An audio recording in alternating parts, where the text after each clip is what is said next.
Direto da redação, o assunto é política internacional.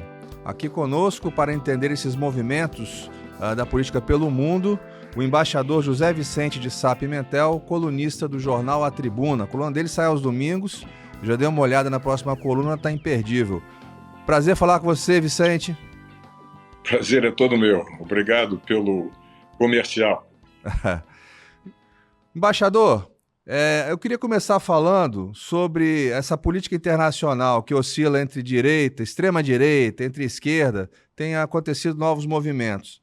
Na Inglaterra agora, como é que você avalia e o que significa a volta dos trabalhistas ao poder na figura do primeiro-ministro Keir Starmer, depois de 14 anos de governos conservadores?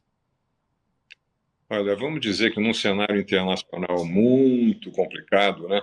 As eleições no Reino Unido são aquilo que há de mais previsível e normal. Os trabalhistas estão fora do governo, estão fora do número 10 Downing Street, né, que é a sede do governo e a residência oficial do primeiro-ministro inglês. Eles estão fora há 14 anos. A última eleição que eles perderam foi em 2010. Desde então aconteceu muita coisa. Os conservadores, o Partido Conservador fez o quê? Fez 5 primeiros ministros, né, nesse tempo.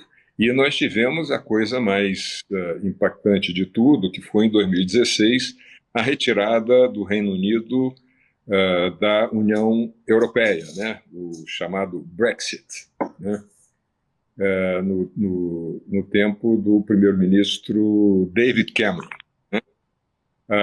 Desde então, as coisas vêm evoluindo no sentido de que a direita, né, os conservadores, tinham planos de governo que foram, aos poucos, tendo de enfrentar as consequências que não foram muito fáceis dessa saída da União Europeia. Então, aí é que está, né? Você tem agora a volta dos trabalhistas, mas o que é extraordinário é a goleada que eles deram, né? Quer dizer, os conservadores conseguiram menos da metade dos deputados, dos assentos, né, que eles tinham até dias atrás, enquanto que os trabalhistas elegeram pelo menos, eu não sei das cifras finais, mas pelo menos 412 deputados, num total de 650. Quer dizer, é uma maioria forte, concreta. Agora vamos ver, né?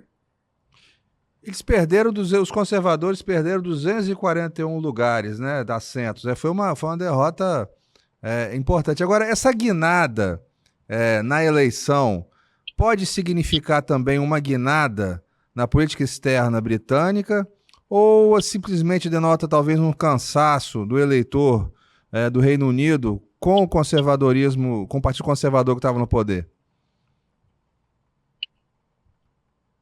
Quer dizer, uma guinada seria se houvesse uma mudança em relação a uma aproximação, uma reaproximação com a União Europeia. Isso não é uma coisa muito simples, não depende apenas do Reino Unido e, além disso, não é, você tem problemas dentro do próprio Reino Unido.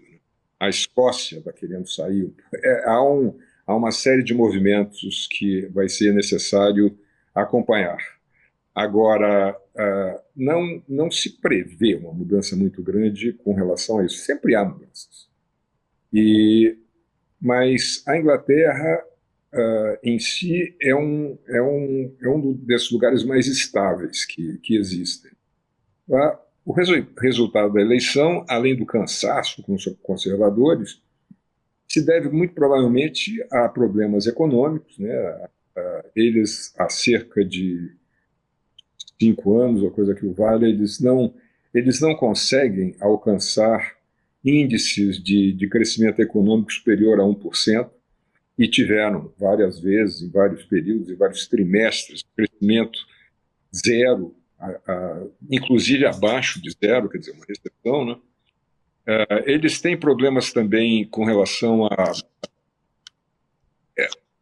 Você pode mais ou menos definir os problemas que levaram a esse resultado como derivando dessa questão econômica, que é tanto da falta de crescimento como de uma inflação resistente, embora recentemente a inflação deu sinais de melhora, e foi por causa disso que o Sunak chamou as eleições, né?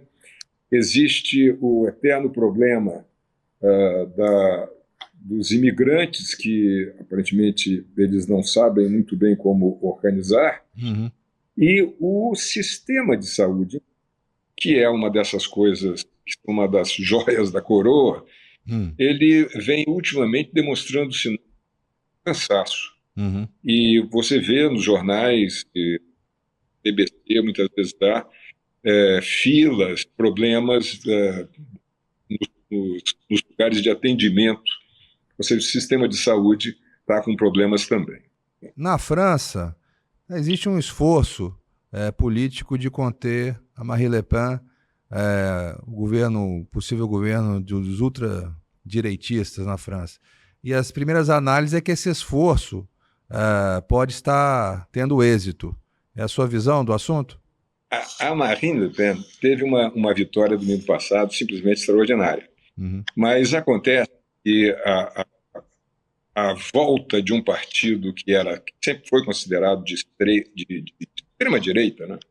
Embora ela, nos últimos tempos, tenha feito esforços para diminuir, para suavizar o discurso e não parecer tão radical, né? Mas o fato é que, eu me lembro, enfim, eu estive na França durante 4 anos, nos anos 80, e ali por 85, o pai dela, Jean-Marie, né? Jean-Marie Le Pen, é considerado um sujeito quase hidrófobo. Ele era de uma violência verbal contra imigrantes, contra sindicatos, é um negócio muito forte. A Marine Le Pen tem tentado desbastar, né, esse legado tão contundente. Mas o fato é que existe, né, na sociedade francesa, em boa parte da sociedade francesa, uma resistência muito grande a isso aí. Agora, também existe um fenômeno que vem se aprofundando nos últimos tempos, que é uma dificuldade muito grande de entendimento de coalizões entre o centro e a esquerda. Isso é um problema curioso, né?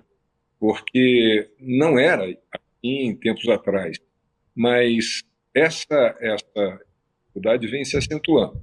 E o que nós temos, o que foi o resultado das eleições?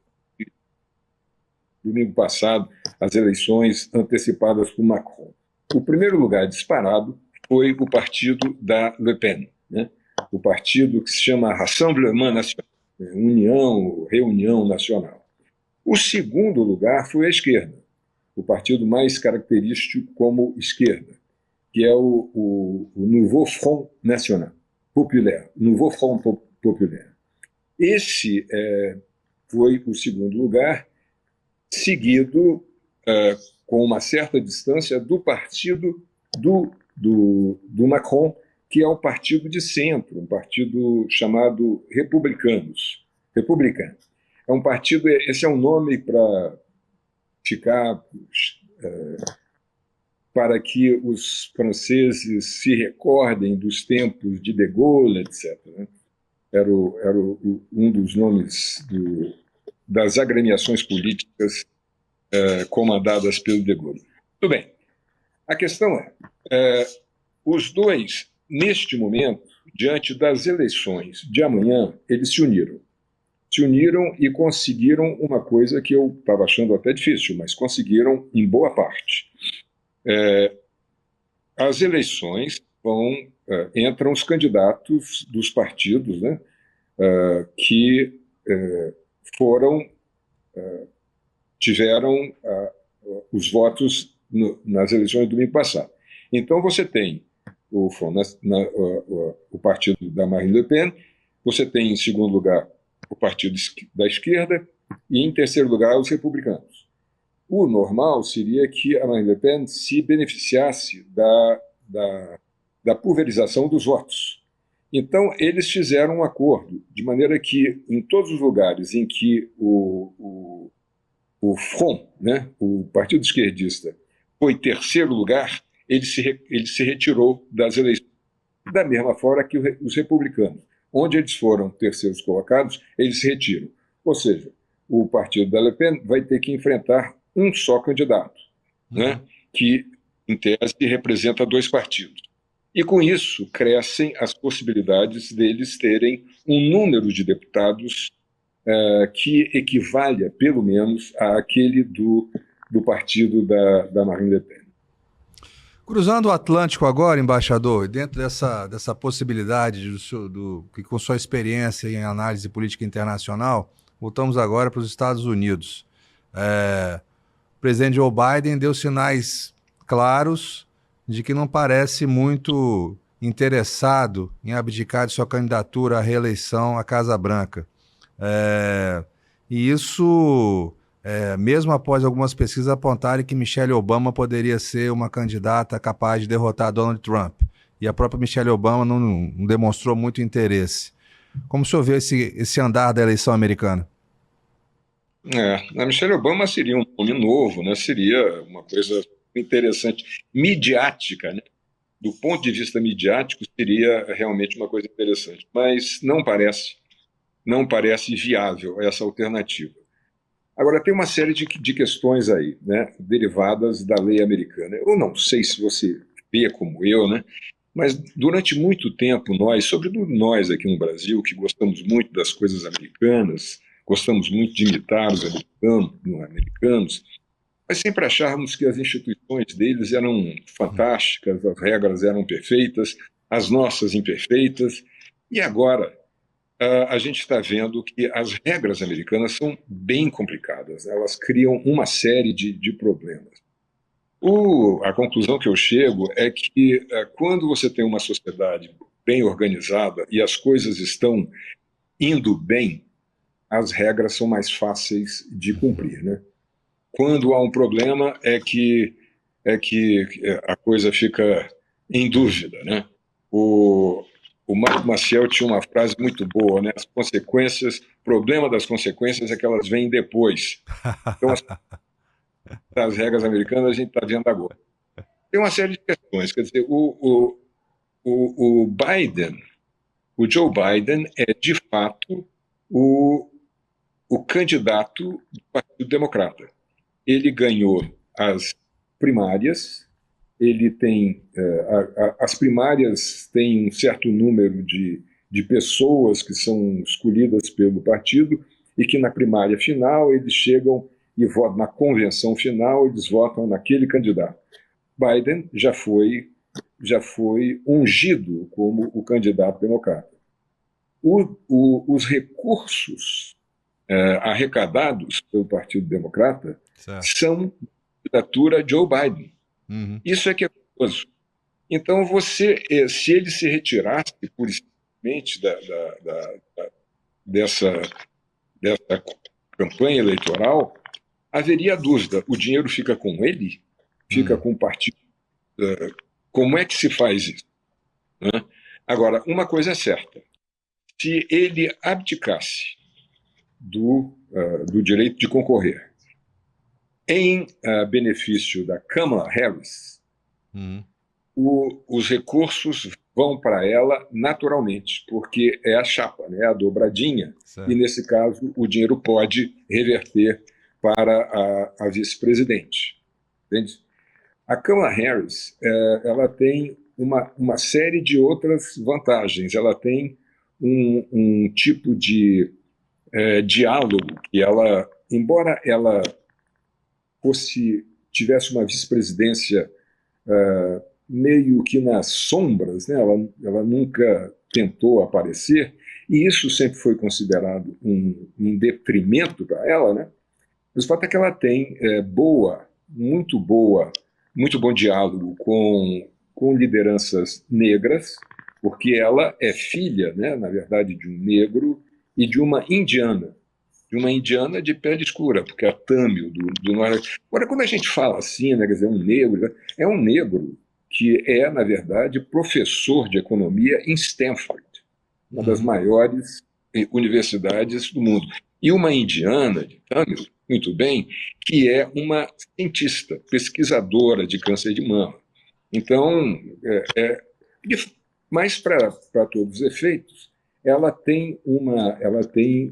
conseguiu articular um diálogo muito bom com várias lideranças em vários lugares. Agora a questão é saber, será que ela tem uma outra coisa que eu sempre gostei muito, né, nas coisas da Kamala Harris. Ela tem uma gargalhada sensacional. Cria uma empatia imediata, né, com o eleitor. Eu acho que se ela tiver a oportunidade de dar uma gargalhada dessa, assim, bem na cara bem na cara do Trump, vai fazer um grande sucesso.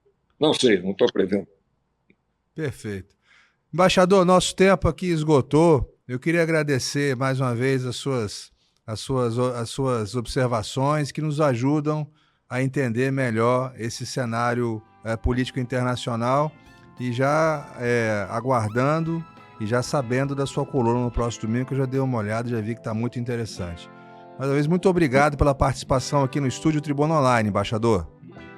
Muito obrigado a você, obrigado pela oportunidade de falar com capixaba, sobretudo com meus amigos capixaba. Esse foi mais um Estúdio Tribuna Online. Muito obrigado pela sua audiência.